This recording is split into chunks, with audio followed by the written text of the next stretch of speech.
এটা অবশ্যই একটা ভালো জিনিস, কারণ এই রাস্তাতে অনেক কিছুই হয়, অনেক কিছু হচ্ছে ক্যারি করে অনেকে নিয়ে যায়।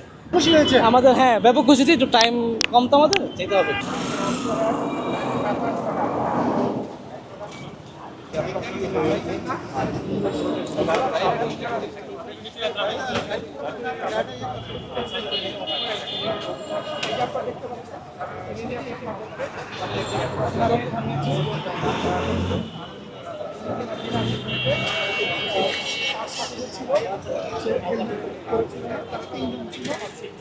ড্রাইভিং লাইসেন্স চেক করতেছে। বিভিন্ন জায়গায় কিন্তু চেক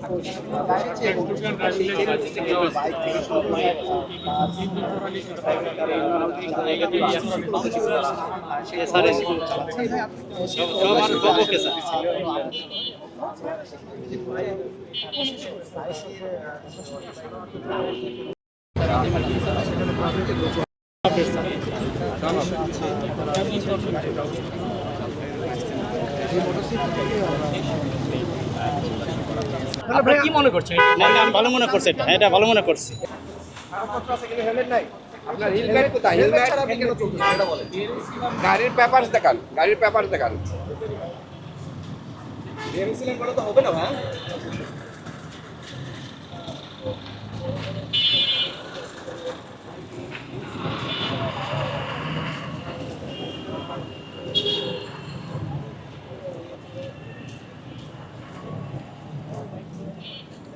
আপনি গাড়ি স্ট্যান্ড করে নিচে নামেন।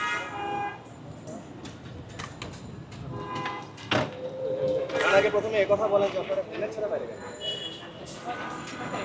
ইমার্জেন্সি বলে তো কোনো কথা নেই। জি, বুঝতে পেরেছি, এটা ঠিক হয়নি একদমই। না, ইমার্জেন্সি হোক আর যে কারণে হোক, আপনার রাস্তার মধ্যে যে আইন মেনটেন করে চলার কথা সেটা তো মেনটেন করে চলতে হবে। জি তো এখানে আপনাকে যেখানে আটকানো হয়েছে এটা তো একটা কারণে, তাই জি না? জি অবশ্যই। তার মধ্যে দুইজনের মধ্যে একজনের হেলমেট নাই। জি ঠিক আছে? এটা আমাদের অনেক বড় একটা ফল্ট। না, এটা অপরাধ হচ্ছে অপরাধ। আর আপনাদের কাছে একটু জানতে চাই, আপনাদেরকে দাঁড় করানো হয়েছে হেলমেট নেই এই কারণে। তার মধ্যে চলে যাচ্ছে আর কাগজপত্র যেগুলো রয়েছে সেগুলো রয়েছে কি? জি জি, আচ্ছা, কাগজপত্র। আর কোনো নিয়ম অবলম্বন করেছেন কি? না না, শুধু হেলমেট নেই এজন্যই। আচ্ছা, এটা বিষয়ে জানতে চাই জি। একজন সাধারণ নাগরিক হিসেবে, জি। সচেতন নাগরিক হিসেবে জি। হেলমেট বিহীনভাবে আসলে যানবাহন রাইড করা উচিত না একদমই। এটা অবশ্যই একটা ভালো জিনিস, কারণ এই রাস্তাতে অনেক কিছুই হয়, অনেক কিছু হচ্ছে ক্যারি করে অনেকে নিয়ে যায়। তো এটা অবশ্যই দৃষ্টিতে আসার মতো জিনিস। অর্থাৎ আপনি তল্লাশি অভিযানকে সাধুবাদ জানাচ্ছেন। জি অবশ্যই। খুশি হয়েছে। আমাদের হ্যাঁ ব্যাপক খুশিতে একটু টাইম কম তো আমাদের যেতে হবে। আর এটা তো আমাদের দেশের উন্নতির জন্য এই নিয়ম কানুনগুলোই তো মেইন দরকার। অর্থাৎ এই যে তল্লাশি অভিযান সেটাকে সাধুবাদ জানাচ্ছেন। অবশ্যই অবশ্যই, আমার এটা তো ওনাদের দায়িত্ব আর আমার কর্তব্য।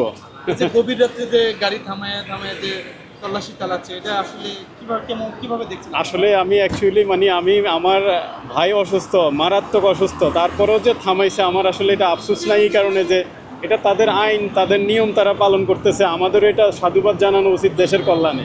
আর এটা তো আমাদের দেশের উন্নতির জন্য এই নিয়ম কানুনগুলোই তো মেইন দরকার। অর্থাৎ এই যে তল্লাশি অভিযান সেটাকে সাধুবাদ জানাচ্ছেন। অবশ্যই অবশ্যই, আমার এটা তো ওনাদের দায়িত্ব আর আমার কর্তব্য। যে গভীর রাত্রিতে গাড়ি থামায় যে তল্লাশি চালাচ্ছে, এটা আসলে কিভাবে দেখছেন? আসলে আমি অ্যাকচুয়ালি আমি আমার ভাই অসুস্থ, মারাত্মক অসুস্থ, তারপরেও যে থামাইছে আমার আসলে এটা আফসোস নাই, এই কারণে যে এটা তাদের আইন, তাদের নিয়ম তারা পালন করতেছে, আমাদেরও এটা সাধুবাদ জানানো উচিত দেশের কল্যাণে। আপনি কোথেকে আসছিলেন? আমি আসছিলাম এয়ারপোর্ট থেকে। এয়ারপোর্ট থেকে কোথায় যাবেন? আমি যাবো একটু রায়েরবাগ। আপনার কাগজপত্র সব ওকে হয়েছে? হ্যাঁ, ওকে ওকে ওকে ঠিক আছে। ভাই, সময়ের মূল্য বেশি নাকি আপনার মাথার মূল্য বেশি? ঠিক আছে, মাথার মূল্য বেশি সময়ের মূল্য থেকে।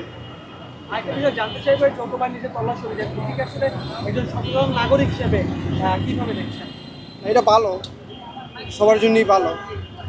এই অভিযান চলমান থাকলে আপনি কি মনে করেন, ভালো হবে না? অবশ্যই ভালো হবে। অবশ্যই ভালো হবে।